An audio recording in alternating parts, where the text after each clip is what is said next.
You are listening to a Sustainable World Radio podcast. Sustainable World Radio brings you in-depth interviews, news, and commentary about positive solutions to environmental challenges. Solutions that adhere to the permaculture ethics of earth care, people care, fair share. Are you interested in learning more about permaculture projects around the globe? How to plant a food forest? Restorative design or ethnobotany? Then stay tuned for Sustainable World Radio. I'm your host and producer, Jill Cloutier.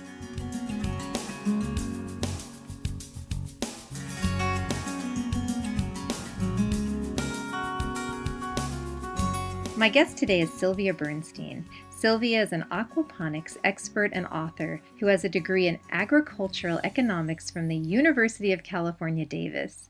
Sylvia started the Aquaponic Source located in Longmont, Colorado.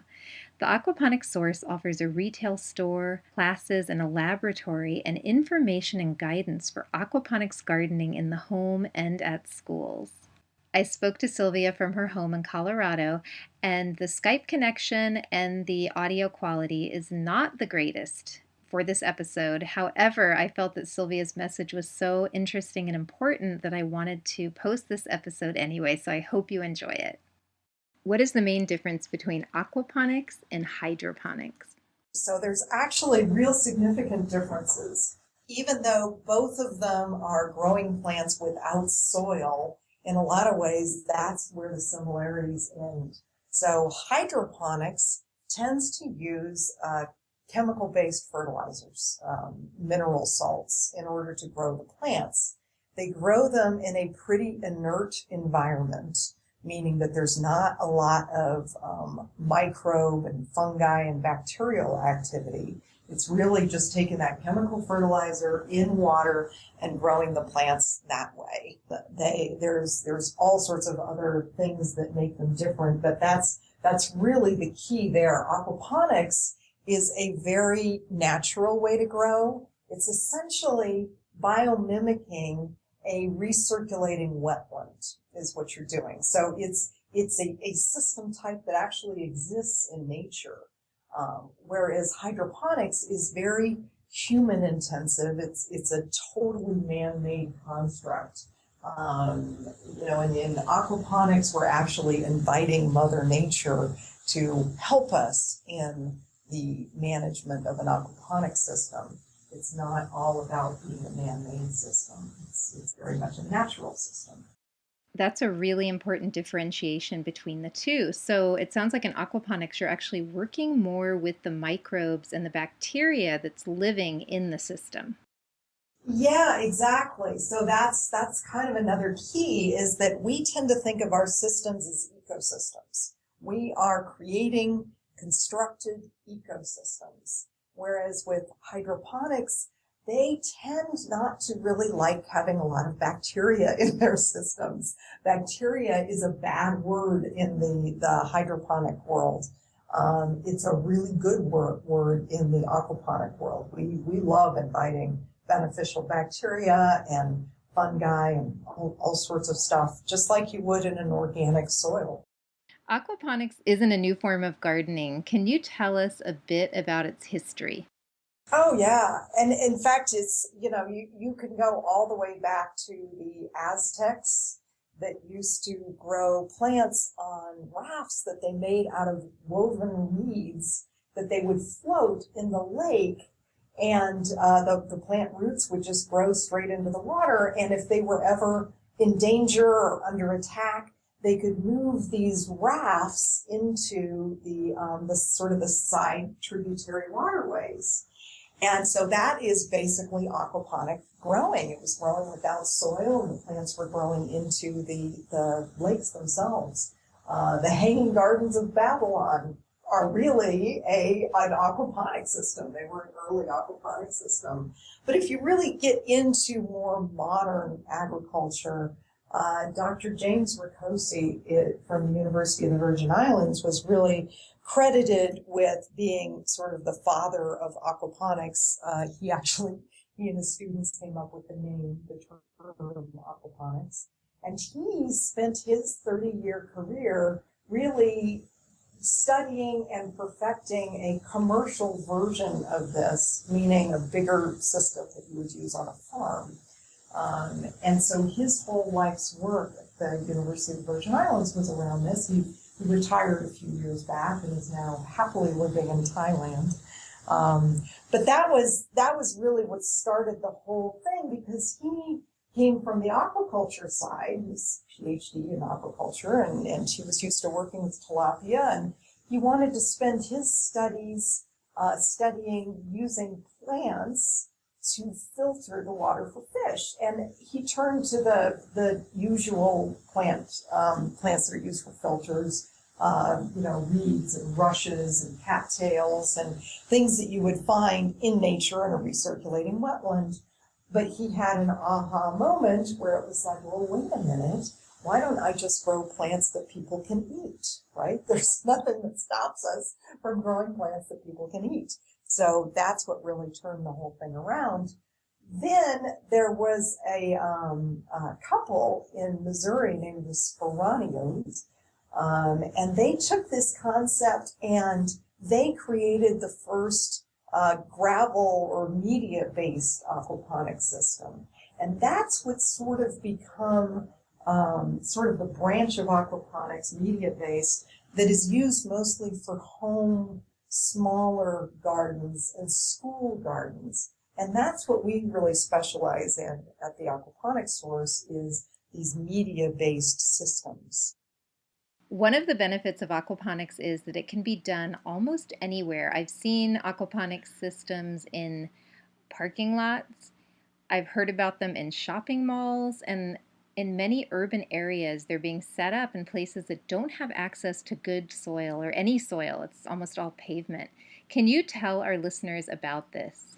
I like to say it's soil agnostic. So it doesn't matter what the soil is like where you want to grow. So you can grow on your deck, on your basement. If you're going to be inside, you just need to replicate the sun using grow lights. But it's certainly doable, and you can do it anywhere. There's actually one of our customers, one of my favorite ways of setting up a system is what he did, which is he put his fish tank down in the basement, and he put his grow beds in the laundry room just off the kitchen, and then he pumps the water through the laundry chute from the basement up to the kitchen. Isn't that great? So he's got his plants like right where he needs them off the kitchen, but if he wants to grab some fish for dinner, he just needs to go down to the basement. So Sylvia, what kind of plants grow well in an aquaponics system? Just about anything. The only limit that I've ever seen is plants that don't do well with a pH of neutral. If they're looking for a highly acidic soil, like a blueberry plant, they're not going to be as happy in an aquaponic system because we keep the pH right around neutral in these systems. But other than that, for a long time we've been challenged trying to grow deep subterranean plants like potatoes and onions. But recently in our grow lab here at the Aquaponic Source, we've been doing some work around wicking systems using fabric bags, and we think we've got that figured out now. So sort of that last thing that we couldn't really grow well is being ticked off the list. So we're growing, besides lettuce and herbs and basic things like that, you can absolutely grow big fruiting plants like tomatoes and peppers and eggplant. Out in our showroom right now, we've got broccoli, we've got cabbage, we've got cauliflower, a couple big tomato plants, lots and lots of herbs. We've got a dwarf Meyer lemon tree. So there's really there's really no limit to what you can grow. It sounds like many plants do well in an aquaponic system except for acid-loving plants. I'm wondering if plants suffer at all from being in the system and not being in contact with any of the micronutrients in the soil, the fungi, etc. Well, when you think about it, there's really very little difference between a mature aquaponic media bed and organic soil. Because what you have in these media beds, they are filled with, either with gravel, with a 1/2 inch to 3/4 inch gravel, or with a manufactured product, usually an expanded clay round ball. And so that sort of gives the structure to the plants. And that's where you get tremendous air exchange, and you get all the fish waste that's in there, right? So you've got animal waste that's decomposing. You've got plant waste because the plants sort of slough off their roots down below the soil line. So that's happening. We add composting red worms to all of our media beds. So I've got worms going through there, giving off vermicompost. And we've got lots and lots of bacteria and microbes in there. So, other than the consistency, I mean, soil's going to be a lot more loamy. All the elements that you would have in organic soil exist in an aquaponic media bed. That's amazing, Sylvia. I've looked at quite a few aquaponic systems, and you would never know from looking at them that inside or within that lava rock or hydroton is so much life. Yes, exactly. And one of the things, because of that, one of the things that happens with an aquaponic system as it gets older is it just grows better and better and better with each passing year, because all of those elements sort of mature and integrate into a community in your media bed. So it's really pretty wonderful. It's all the same principles that apply to soil apply to an aquaponic bed. So you also have beneficial bacteria in the media beds, and so does the bacteria come in with the worms that you're adding to the system? No, the bacteria, there's lots of kinds of bacteria in these systems, but the ones that we're the most focused on are the nitrifying bacteria that do that conversion of the fish waste. Those are actually naturally occurring in the environment, and they will eventually find you and colonize your system.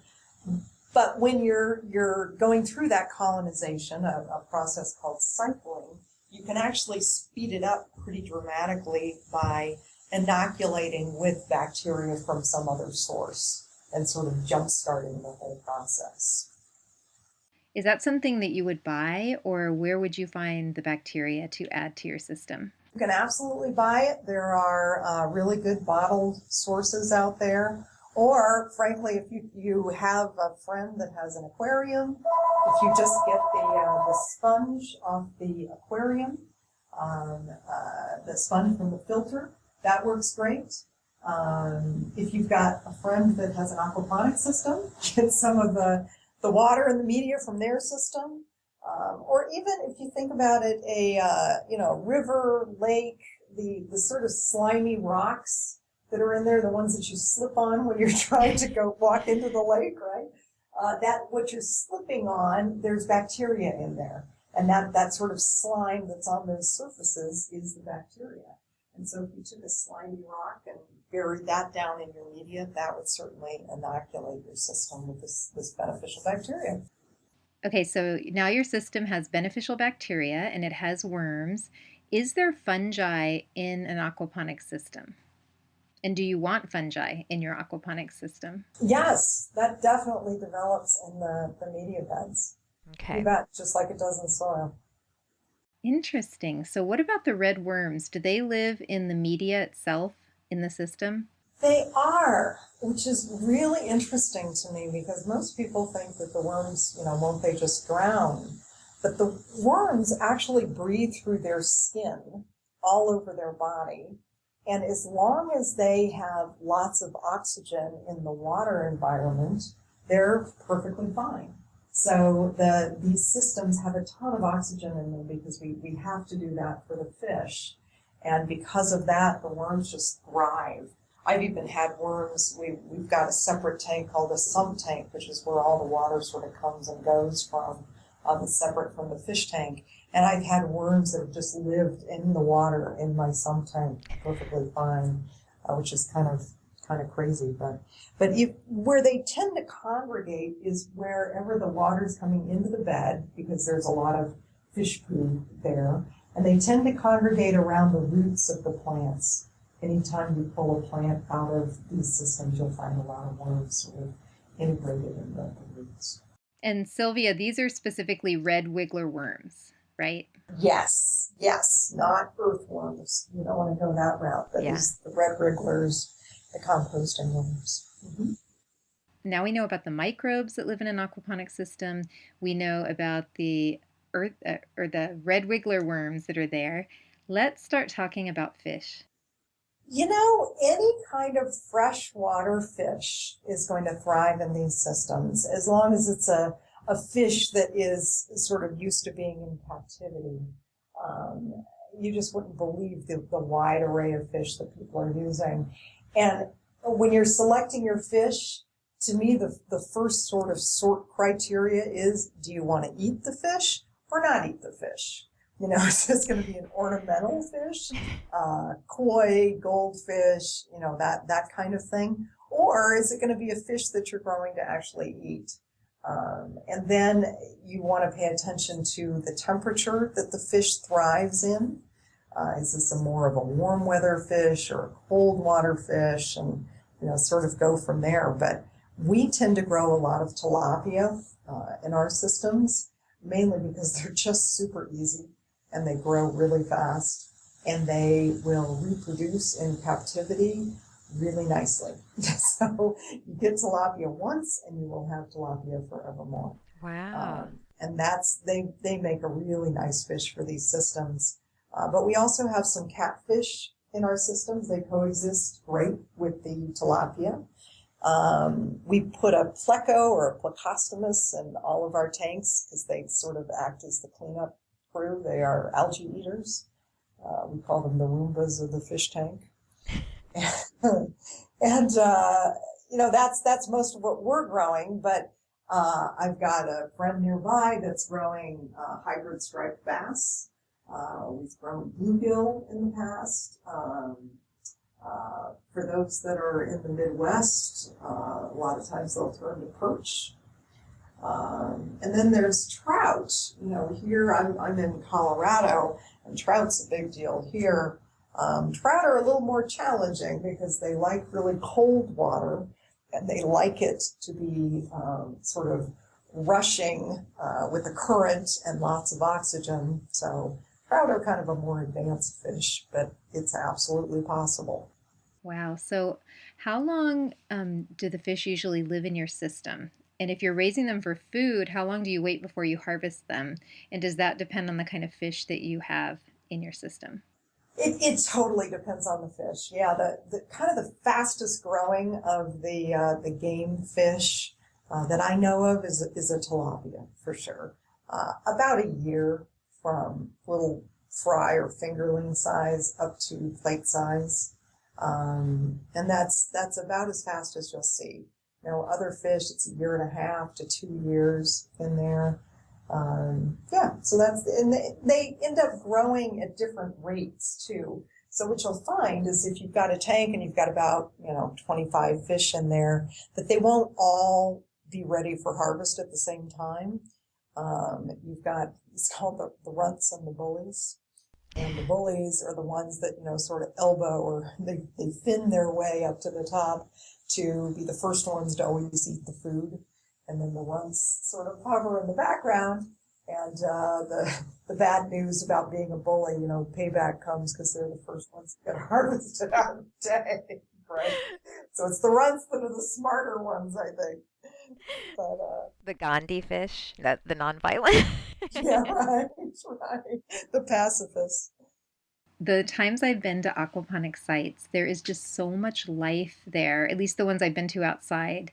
And it just seems like when they're built, and maybe it's the sound, it must be the sound of the running water or the smell of the water. The frogs find the system, the bacteria. It seems like if you build it, they just show up. Yeah, I think you're absolutely right about that.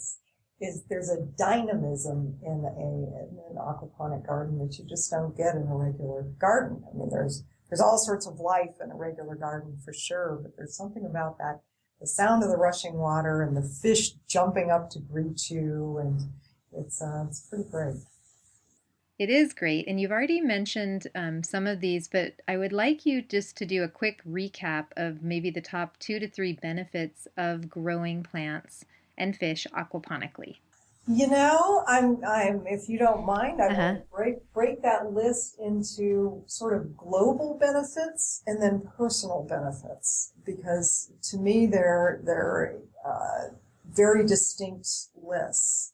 From a planetary perspective, the sustainability of the system just can't be beat. So the real sort of global benefits start with the fact that these systems use less than 10% of the water of traditional soil-based agriculture. Because they are a recirculating closed system, the only water that you use is the water that the plants actually take up. And then the fact that you're taking aquaculture, which actually can produce a lot of waste, the fish just produce a lot of waste, and you're taking that waste byproduct and creating an organic beneficial input into a plant growing system, I think is the second really big sort of planetary benefit. And then, whenever we can be growing plants using this type of a system anywhere, the notion of localization really becomes the third benefit. So the fact that I can set these systems up easily in a dilapidated building in Detroit, where now I'm producing food, close to the people that are actually going to eat it, is a really nice benefit. So those are sort of some that I think on more of a global scale. On a personal scale, to me, it's always got to start with the fact that how great is it that you're growing your own fish to eat for dinner, right? We've coined a term here called 5-minute fresh. You talk about how fresh something is. Well, these fish are 5 minutes out of the water. You just can't get fresher than that. And the fact that you have control over what that fish has eaten, how humanely they've been raised and harvested, and how long ago they were harvested, to me is really huge. And then on the plant growing side, the benefits kind of have to start with the fact that these systems can be placed at waist high. So, all the notion of bending over and crawling around in the dirt sort of goes away. I mean, you get pretty spoiled with these systems that you just stand there and work on your plants. The fact that there's no weeds is kind of huge. For those of us that have these great aspirations in the spring, and then it comes about August where it's just, oh man, do I have to go weed again? The weeds just don't happen in aquaponic systems. So the weeding's gone. Fertilizing and watering are integrated into the system. So those kind of go away as tasks too. All you do is you're filling up your tanks maybe once a week. That's sort of become the watering activity. And you've got organic produce year round wherever you want it. So I think I sort of exceeded your 3. Sorry about that. But No, that's great. And hearing about all of those benefits, it helps us with overfishing, with drought, with hunger. Aquaponics is useful in helping us meet many of the environmental challenges that we're facing right now. yes, absolutely. And aquaponics is never going to be the total solution, but I think as part of the toolkit that we need to have looking into the future, I hope it's a really important one. So, Sylvia, for people that are just getting started in aquaponics, do you have any advice for them? And does it have to be an expensive endeavor to build an aquaponics system? It does not need to. You can actually create an aquaponics system using recycled materials and scavenged materials without any problem at all. There's lots of information out there on how to do that. My advice for beginners, though, is to find do all the YouTube thing and the internet research, but find a source of information that is credible and you really trust, and then follow that source of information from start to finish. I wrote a book on the subject called Aquaponic Gardening, and it takes you from start to finish with your system. what I find happens a lot is that people get really confused by all the conflicting information that's out on the internet. You got to sort of sort out the good from the bad, which is hard to do when you're first getting into something. So educating yourself using a credible source and really digging in that way, I think is going to lead you to a lot more success than just pulling off all the free stuff off the internet. And so, Sylvia, you have a lot of resources available online for people, and your website is, I believe, the aquaponicssource.com, and you also have a forum online where people can write questions and connect with other aquaponicists. Can you share how people can find your forum and you online? You can find that two ways. One is on our website. There's a tab at the top that says community.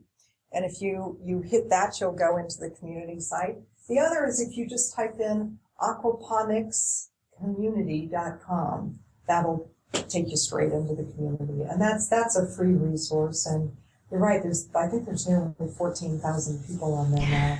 And it's a real friendly bunch. It's just all about helping each other, because this is still a pretty new way to grow. And so there's a lot of real exciting learning going on, and that learning is really happening in backyards and basements all around the country. That's wonderful. And your book is called Aquaponic Gardening, a step-by-step guide. And I think you also have a video channel too. Yeah, we've got a pretty active YouTube channel, the Aquaponic Gardening YouTube channel. And then we also have created an online course through udemy.com. It's about 5.5 hours of content broken up into 10-minute segments. And you can find that off of our website as well under the education tab. Well, Sylvia, it was great to talk with you about aquaponics today. And I did want to mention that after doing a lot of research about aquaponics, my significant other does aquaponics and loves it. It was really nice to talk to you today. Most of the people that seem to be practicing aquaponics are men. And so you were one of the only women that I read about that at least are very or more famous or prominent in the world of aquaponics. It's funny right now because it's such an emerging field, and there's a lot of sort of DIY activity that's really supporting the advancement of this. I always describe it as in some ways it's a plumbing project with a fishing pole at the end. And that tends to attract more men than women, but more and more women, I think, are becoming involved. And, you look at, one of my best friends runs an aquaponic farm in Florida called Green Acre Aquaponics. And the Aquaponic Survival Community newsletter, it's a magazine that's put out once a month, is run by a woman. And the Aquaponics Association is run by a woman. So there's a lot of women sort of leadership that's emerging, which is really nice. Thank you so much, Sylvia, for spending time with me today to spread the word about aquaponics.